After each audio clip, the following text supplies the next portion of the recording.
Bonjour mes chers amis qui sont chemin de vie 8. Alors nous sommes sur un terrain, vous le savez, numérologique ici, pour changer un petit peu des signes astrologiques et surtout pour apporter une petite notion plus spirituelle, plus intérieure.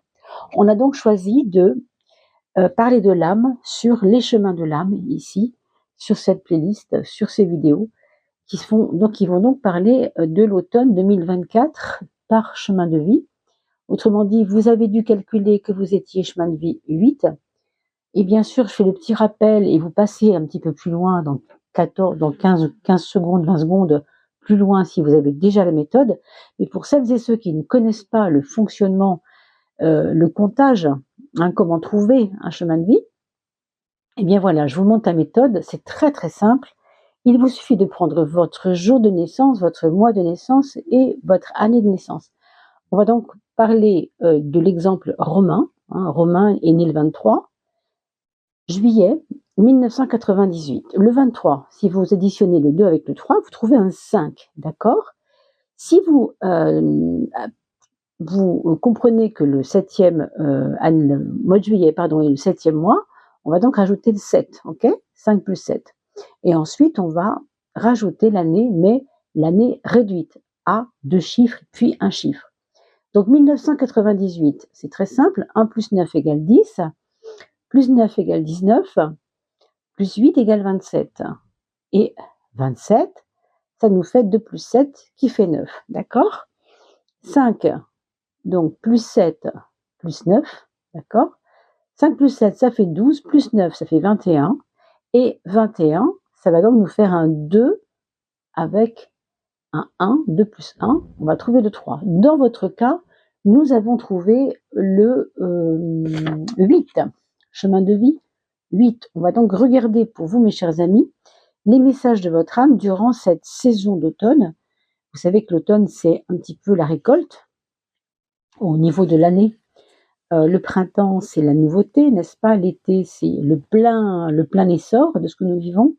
Et puis, en automne, on va aller tout doucement vers l'hiver, mais c'est vrai qu'on va d'abord récolter quelques fruits avant de faire un petit désert intérieur. On verra ça en hiver. Pour l'instant, on nous dit simplement que l'automne arrive et qu'on va voir ensemble ce qu'il en advient pour vous.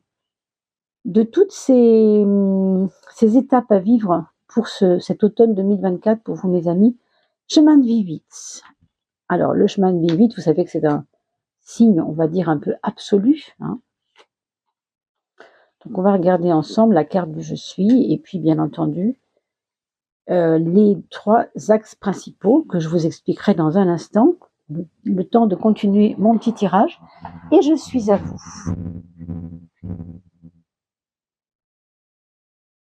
Voilà, on a posé nos cartes pour que vous n'ayez pas trop à attendre, tout simplement, hein. Et pendant que je vous tiens, donc je voulais quand même vous parler en 3 petites secondes de ce fameux tirage au sort qui aura lieu tout bientôt, puisque nous avons atteint les 3000 abonnés il y a quelque temps, et je vous avais promis des petits cadeaux. Alors, le petit cadeau, ce sera évidemment un tirage au sort parmi les personnes qui m'auront laissé un commentaire. Ben oui, parce que sinon je ne peux pas voir votre nom. Donc laissez-moi un petit commentaire, un petit cœur, quelque chose de tout à fait simple, hein, pas trop long si vous n'avez pas le temps. Bien sûr, si vous me parlez un peu de comment vous ressentez ce tirage, je serais très heureux de vous lire, vous imaginez bien. Et si vous n'avez pas le temps et que vous avez juste un petit commentaire à me faire pour pouvoir participer au tirage, c'est parfait également. Et puis, on a atteint aussi les 1000 vidéos. Vous avez peut-être vu que nous sommes arrivés à 1000 vidéos.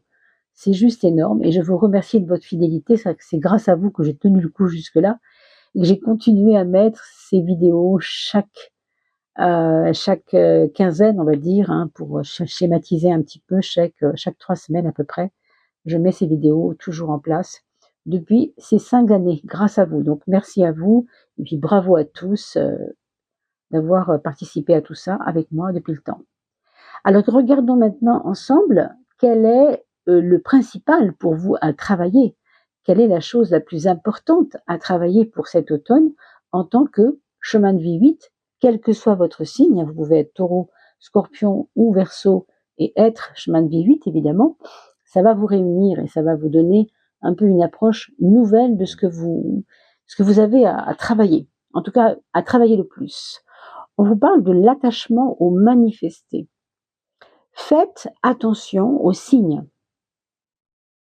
Votre âme vous dit que vous ne regardez pas assez les signes de l'existence. Alors, il y a peut-être des personnes parmi vous qui ne voulaient croire que ce que vous voyez. Vous savez, le saint Thomas. Le saint Thomas, souvent, veut croire en ce qu'il voit. S'il ne voit pas, il ne croit pas. Vous savez, la fameuse phrase de saint Thomas, je ne vois que ce que je crois. Je crois que ce que je vois, pardon. Et en fait, c'est ça. C'est ce qui se manifeste.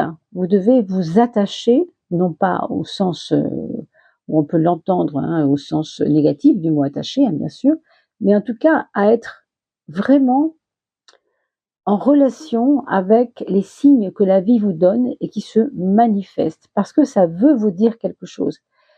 Donc cette forme, on va dire plutôt que dire attachement, on va peut-être dire même observation du manifesté. Hein. Eh bien, on va être aidé de deux façons. Une, spirituellement, l'autre matériellement. On va d'abord regarder en quoi spirituellement on peut être aidé. Eh bien, ces signes que vous allez pouvoir observer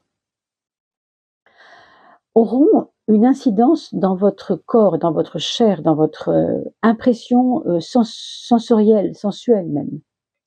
C'est-à-dire que vous allez avoir parfois des frissons quand vous allez voir ce signe. Ça peut être, vous savez, tout à l'heure j'étais dans un petit village où il y avait des petits écureuils. Eh bien, j'ai eu comme vraiment un appel hein, d'observer ce petit écureuil. C'était tellement mignon, c'était tellement joli. Et j'ai été parcourue, c'est vrai, d'impressions, de sentiments, vous voyez.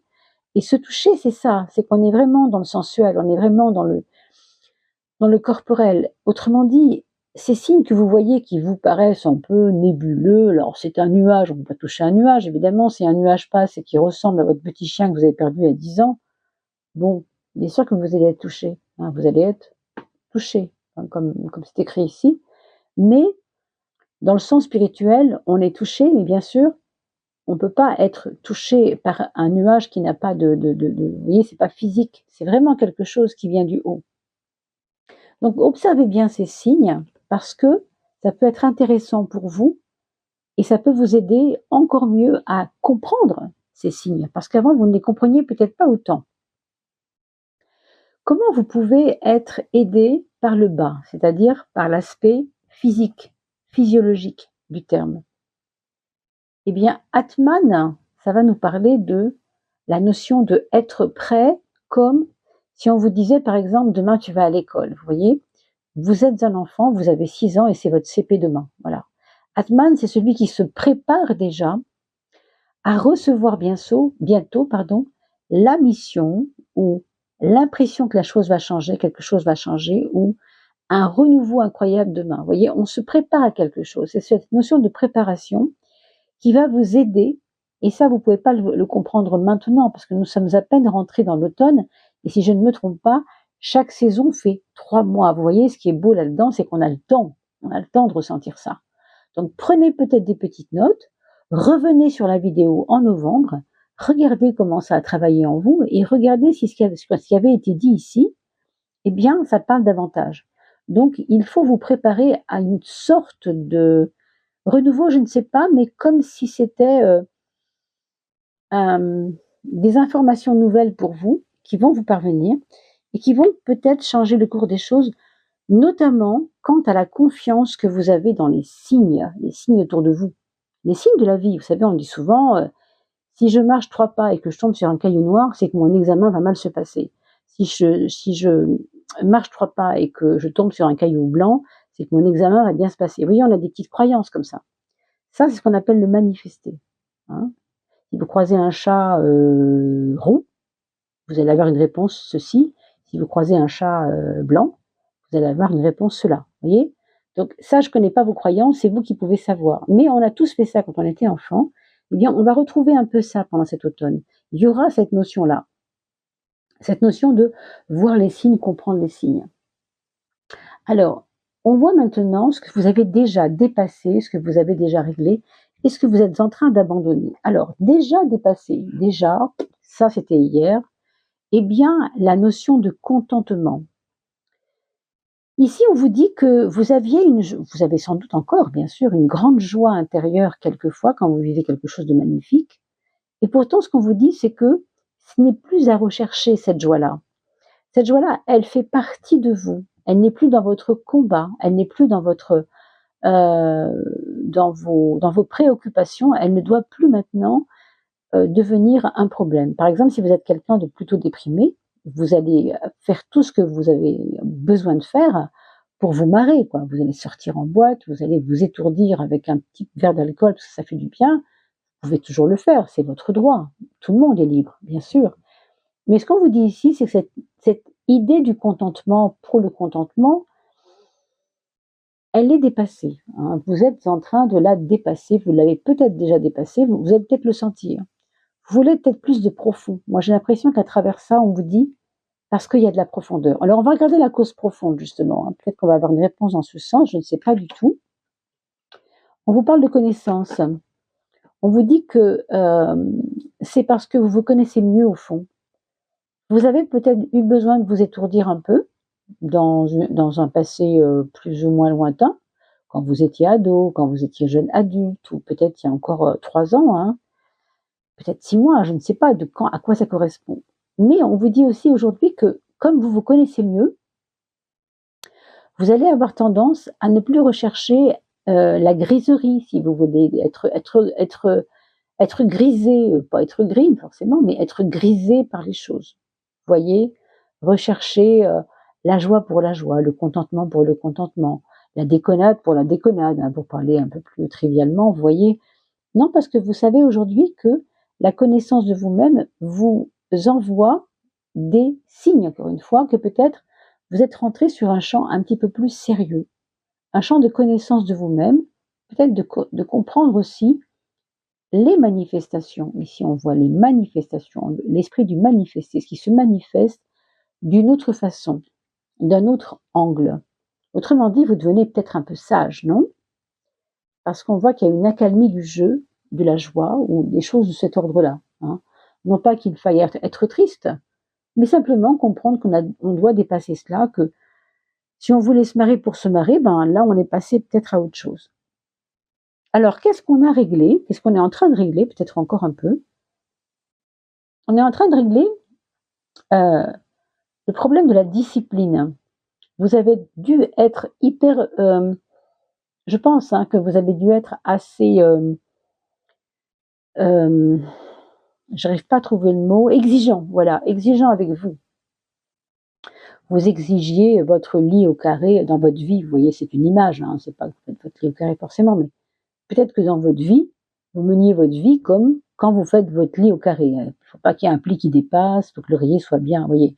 Ce côté-là, un peu trop chemin de vie vite, hein, parce que le chemin de vie vite, il y a ça aussi, hein, cette soif d'absolu, le sens du bienfait, le sens du parfait, le sens de trop bien faire les choses parfaitement. Ici, on vous dit que ne perdez plus d'énergie parce que c'est déjà réglé, vous avez ça en vous, c'est bon, pas le focus là-dessus, c'est pas la peine. Vous voyez? Donc, comprendre que votre âme, elle a peut-être besoin d'autre chose et on verra justement de quoi elle a encore besoin que vous travaillez, hein. Les raisons profondes de ce pourquoi du comment de la discipline un peu trop exacerbée, ben c'est votre 6e sens. C'est parce que votre intuition profonde, le 6e sens, vous savez, c'est l'intuition, hein, ce qui nous fait voir au-delà des 5 sens. C'est-à-dire, mes yeux me servent pas suffisamment pour ça, mes oreilles me servent pas suffisamment pour ça, le toucher, on l'a vu tout à l'heure, ne me sert pas suffisamment pour ça. Je vais aller chercher d'autres ressources à l'intérieur de moi. Donc, pourquoi vous avez besoin de dépasser ce côté un peu gendarme, hein, de votre personnalité, celui qui veut absolument être bien et faire les choses bien et voilà, un peu le côté uniforme, le côté qui convient, hein, convenance, hein. Parce que vous avez aiguisé votre 6e sens et que vous sentez, vous ressentez que ça, c'est derrière vous, c'est votre intuition qui vous le dit en fait. Votre 6e sens qui vous le dit, hein. Vous le sentez. Peut-être que vous avez eu des révélations l'été dernier, je ne sais pas. Qu'est-ce que vous êtes en train d'abandonner une fois pour toutes? L'histoire du samadhi. Alors là, on n'est même pas dans la perfection, on est au-delà de la perfection, déjà avec ça, discipline, on avait ce côté très très très jusqu'au boutiste, absolu, soif de l'absolu, vous voyez, un peu trop, hein. Et là, vous voyez, on a encore quelque chose qui s'inscrit dans la même énergie. On vous parle d'une forme de source intérieure, de ressources intérieures qui dépasse tout. Mais que vous vous sentez parfois tellement, pas au-dessus des autres, hein, c'est pas ça que je veux dire. Ne nous méprenons pas, il ne s'agit pas de se sentir supérieur. Mais vous avez tellement l'impression d'avoir fait le tour de la question des fois que ça vous barbe de redescendre parmi voilà les autres qui sont restés un peu à ras des pâquerettes. Vous êtes monté en vibration tellement haut quelquefois que vous avez l'impression que c'est il faut le rechercher. Non, ça fait partie de vous. Ça n'est pas la peine de le rechercher. Ce que vous voyez ici, c'est ce qui n'est plus besoin de rechercher, puisque cet automne va vous servir à développer ce qui vient maintenant et ce qui se propose à vous maintenant. Alors pourquoi c'est si important, hein, cause profonde, de ne pas rechercher le samadhi, puisque on vous dit d'abandonner cela. Abandonner au sens évidemment laisse tomber et passe à autre chose. Hein. À cause de la concentration, il y a tellement une soif d'absolu chez vous, quelquefois, hein, tellement une soif de, oui, d'absolu, de parfait, de quelque chose d'idéal. Voilà, je cherchais le mot, j'arrivais pas à trouver. Que quelquefois, ça vous déconcentre de votre mission personnelle, ça vous déconcentre de votre centre, de votre focus. Vous savez, on met souvent le focus sur quelque chose pour rester concentré. Si par exemple, vous avez décidé aujourd'hui de, je ne sais pas moi, de prendre votre cahier de photos, votre livre pour mettre des photos, vous avez acheté cela, mettons, ça va vous prendre des heures et des heures pour le faire aujourd'hui, mais un copain vous appelle et vous emmène boire une bière. Alors évidemment, vous pouvez dire oui, hein, mais ça vous déconcentrera, vous voyez. Donc, la déconcentration vient du manque de focus. Donc, ce qu'on vous dit ici, c'est que vous devez rester concentré, évidemment, pour pouvoir suffisamment comprendre qu'il y a des choses à dépasser, en fait. Hein. Ici, ce qui a dépassé, c'est votre soif d'absolu, c'est votre vouloir y arriver absolument. Alors, on peut se détendre entre deux, bien sûr, mais ne restez pas focal sur moi c'est comme ça, moi j'ai dit que, je suis toujours comme ça. Non, on va peut-être assouplir. Vous voyez, discipline, c'est quand même très. On a la notion de plaisir un peu dans tous les sens et un peu la notion de discipline ici et d'absolu et de euh, trop idéaliste hein, un peu qu'il faut commencer à faire bouger un peu. Maintenant, on a ces trois choses qu'on doit maintenant développer un peu plus. Apprendre à dominer. Apprendre à dominer dharma. La notion de dharma, on va le redire ici, c'est important, c'est un petit peu comme complémentaire au karma. Karma, c'est la roue incessante, c'est la routine des épreuves, toujours les mêmes. Quand on n'a pas compris, on y revient, c'est pas grave, et si je comprends pas, je vais de nouveau avoir le même genre de compagnon que j'avais il y a 10 ans parce que j'ai pas compris en quoi il fallait que ça change. Ça, c'est la roue du karma. Et dharma, il y a les solutions qui viennent, au contraire. Donc ici, ce qu'on vous dit, c'est au contraire, comment sortir de la roue du karma par le dharma? C'est simplement avec des prises de conscience. Vous voyez, elles sont multiples, les prises de conscience. Sur le chemin, il y a toujours quelque chose qui va venir vous réveiller. Hein. C'est un peu ça la notion de dharma. C'est prendre conscience. On a parlé tout à l'heure de connaissance, ici. Connaissance de soi, mais aussi de la vie et des autres. Et ici, c'est dharma, c'est aussi compréhension de soi-même. Très important. Ça, il faut le dominer. Alors, pourquoi il faut le dominer, ça? Parce qu'au cours de cette de ces multiples prises de conscience, vous allez être obligé, et vous allez le sentir, mes chers amis, chemin de vie vite, que vous devez abandonner certaines choses. Je ne dis pas qu'il faut abandonner des personnes, on n'est pas là-dedans, n'est-ce pas? Mais abandonner peut-être certains attachements inutiles, abandonner peut-être certaines notions inutiles. Je ne dis pas qu'elles sont inutiles depuis toujours, mais je dis qu'aujourd'hui, ce que votre âme vous dit, c'est que il y a des contingence que vous trouviez très importante avec votre rigueur, on le voit ici, hein, c'est une discipline, etc. Vous voyez, non, ça va retomber. Il faut laisser retomber les choses. Et la sagesse, ce serait de dire, ok, je fais des prises de conscience, mais dans ces prises de conscience, il y aura des choses à abandonner. Donc, vous voyez, c'est quand même pas rien, hein. C'est quand même pas rien. Donc, bien sûr, revenez sur cette vidéo dans quelques temps pour mieux comprendre. Après tout, ça peut ne pas vous parler, hein. On parle de l'âme ici, hein. L'âme, c'est ce qui nous sert de remplissage de notre véhicule ici, ce corps. Et l'âme, ce serait aussi une partie de ce véhicule, mais une partie invisible, bien sûr. On peut appeler ça comme on voudra, hein, mais voilà, on peut donner aussi le nom de l'âme. Vers quoi vous devez vous élever? On vous parle du pranayama. Pranayama, c'est la notion d'énergétique, énergie autour de vous. Comment je peux m'approprier l'énergie autour de moi simplement en étant présent à ça?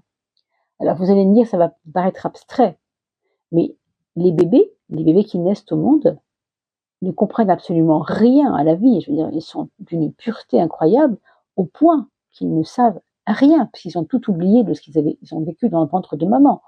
On ne peut pas être sûr de ça, bien sûr, mais c'est ce qui est dit, c'est ce qui est expliqué souvent.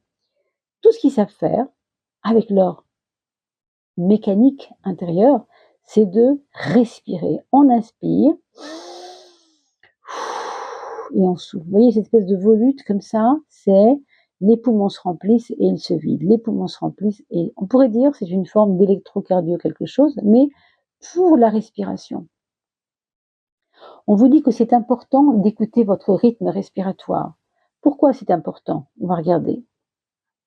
Donc vous élevez vers ça. Ah là là, oui. Ah ben là on comprend. Parce que sinon vous ne vous respectez pas. Vous avez la carte du je suis comme explication à ça. La carte du je suis, c'est quelle que soit l'énergie autour de moi, je ne me trahis pas. Quels que soient les problèmes autour de moi, je ne me trahis pas. Je suis ici et maintenant dans le je suis et j'apprends à vivre le moment présent. Et c'est ce que font les bébés quand ils respirent, parce qu'ils n'ont rien d'autre à faire que de respirer, hein. Après viendra le problème de la demande de manger, etc. Mais au début, il n'y a rien que la respiration. Donc, quand vous êtes dans une difficulté, une panique, ce que vous voulez, il faut revenir à cette respiration binaire simple. Un souffle, inspirez, un souffle, inspirez, un souffle, inspirez. Et essayez d'écouter cela en vous. Je sais qu'il y a des personnes qui sont assez phobiques de leur respiration. Je le sais parce que j'en ai rencontré. C'est simplement qu'ils ont peur du vide et de la solitude, mais quand vous avez compris qu'en fait, vous serez de toute façon toujours seul, ça ne devient plus du tout un problème. Quand on écrit « je suis », on voit bien que c'est une notion de solitude. Dans le « je suis », il y a tout, mais il n'y a rien. C'est-à-dire que « je suis », c'est vide parce qu'il n'y a que moi et je suis là, et c'est tout. Et puis c'est plein parce que, heureusement, je suis là, et je vis, et je respire. Je vis au rythme de ma respiration. Donc ici, vous devez vous élever vers la notion de prendre le temps peut-être de respirer un petit peu mieux, peut-être de vivre au rythme de votre état intérieur. Si vous êtes joyeux, vous voyez ici avec le contentement, vous avez déjà dépassé ça, vous allez avoir une respiration un peu, voilà, un peu, comment dire, comme quand vous courez, vous reprenez votre respiration et on halète, on est haletant, n'est-ce pas? Là, ce qu'on vous dit, c'est, il y a un rythme, accueille ça, essaye de te mettre dans ces vagues-là, du haut et du bas, monte et descend, monte ta cage thoracique, redescends la cage thoracique. Faites-le les mains sur le cœur, vous allez voir, c'est un bienfait incroyable et ça peut vous faire beaucoup de bien, tant au point de vue psychologique, spirituel aussi bien sûr, mais aussi physique, bien évidemment physiologique. Alors, qu'est-ce que vous devez renforcer? Quelque chose à renforcer. L'intuition, ça ne m'étonne pas, on en a parlé tout à l'heure. Hein? On a parlé tout à l'heure de 6e sens, qui était la cause du pourquoi trop de dureté avec vous-même. Votre intuition, votre 6e sens, sont complètement en train de se développer chez vous en ce moment. Alors le sixième sens, en tant qu'élément, si vous voulez, un sixième sens, est déjà dépassé, mais par contre l'intuition, elle est encore à vivre, elle est à renforcer cette intuition. Donc peut-être une autre forme d'intuition, peut-être une intuition plus relationnelle pour le coup, ou peut-être comme vous avez la carte du je suis qui est ici dans l'attachement au manifesté, c'est peut-être voir ces signes avec évidemment l'outil, l'outil de l'intuition. Et si cet arbre qui se penche, dont les feuilles se penchent vers moi avec le vent, voulait me dire quelque chose, vous voyez, qu'est-ce que je vais pouvoir comprendre? Après tout, vous n'allez pas avoir de code, vous n'allez pas trouver un bouquin qui parle de ça, non. Regardez en vous, dites-vous qu'est-ce que ça me dit, est-ce que ça me parle de quelque chose? Ça l'intuition, on n'a pas besoin de code, on ressent et c'est tout. Pourquoi? Alors la cause profonde, parce que ça va vous aider à discerner ce qui est bon pour vous et ce qui est moins bon pour vous. Le discernement, vous savez, c'est la capacité de comprendre que quelque chose peut avoir deux tendances inverses et qu'on doit les isoler, ces deux tendances inverses. Ce qui est bon pour moi et ce qui est moins bon pour moi. C'est un très très joli tirage et bien sûr, ça demandera peut-être que vous vous y penchiez de nouveau d'ici quelques jours, parce que je peux comprendre que c'est quand même quelque chose d'assez spécial, les tirages de la main. Mais voilà, on est sur des vibrations hautes, on est sur une dynamique qui va vous aider à vivre également toute cet automne d'une manière un peu plus tranquille et longue sur 3 mois. Donc le temps s'étire ici. Juste merveilleux. Il ne me reste plus qu'à vous souhaiter un excellent automne pour vous. Joli mois de fin septembre, début octobre, tout octobre, bien sûr, novembre, voire jusqu'à décembre, tout l'automne. Et puis n'oubliez pas de liker, de partager. C'est grâce à vous que notre communauté grandit. Vous pouvez bien sûr mettre ces vidéos sur vos réseaux. J'en serais vraiment enchantée. N'oubliez pas TikTok. Je sais que ça se fait beaucoup en ce moment. Vous pouvez découper un petit bout de ma vidéo et la mettre sur TikTok. Du moment que vous mettez mon nom, je serai absolument ravie. Bien sûr, vous pouvez mettre mon nom, toujours le nom de Odile Tarojoli quand vous publiez un petit bout de la vidéo, puisqu'elle n'apparaît pas sur la vidéo. Et puis pourquoi pas un lien pour partager à vos amis. Quant à moi, je vais retourner un peu sur TikTok, que j'ai un peu délaissé ces temps-ci. Je vous en dirai plus. N'oubliez pas le tirage au sort. Si vous voulez faire partie des gagnants, écoutez, vous mettez un petit commentaire. Et je vous retrouve pour le tirage d'octobre. À très vite.